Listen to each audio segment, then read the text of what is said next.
ફતેપુરા તાલુકાની પ્રાથમિક આરોગ્ય કેન્દ્ર સાગડાપાડા ખાતે મોબાઈલ ટીબી એક્સ-રે વાન દ્વારા ટીબીની તપાસ કરાઈ। જનજનનું રાખો ધ્યાન ટીબી મુક્ત ભારત અભિયાન અંતર્ગત 100 દિવસની સઘન ટીબી નિર્મૂલન ઝુંબેશ। દાહોદ જિલ્લાના ફતેપુરા તાલુકામાં પ્રાથમિક આરોગ્ય કેન્દ્ર સાગડાપાડા ખાતે મુખ્ય જિલ્લા આરોગ્ય અધિકારી શ્રી, જિલ્લા ક્ષય અધિકારી શ્રી તથા તાલુકા આરોગ્ય અધિકારી શ્રીના માર્ગદર્શન હેઠળ ટીબી એક્સ-રે વાન સાગડાપાડા ગામ ખાતે કરવામાં આવી હતી, જેમાં 100 શંકાસ્પદ ટીબીના લક્ષણો ધરાવતા લાભાર્થીઓના એક્સ-રે પાડવામાં આવ્યા। તમામની વજન, ઊંચાઈ, બીપી, ડાયાબિટીસ તપાસ કરવામાં આવી।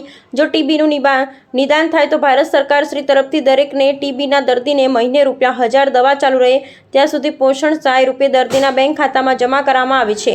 આ મોબાઈલ એક્સ-રે વાનમાં પ્રાથમિક આરોગ્ય કેન્દ્રમાં medical officer, PHC supervisor, CHO તેમજ multipurpose health worker, female health worker, ASHA facilitator, ASHA બહેનોના સહયોગથી 100 દિવસ સઘન ટીબી કાર્યક્રમ સફળ રહ્યો હતો। અહેવાલ ચંદુભાઈ મોહનિયા।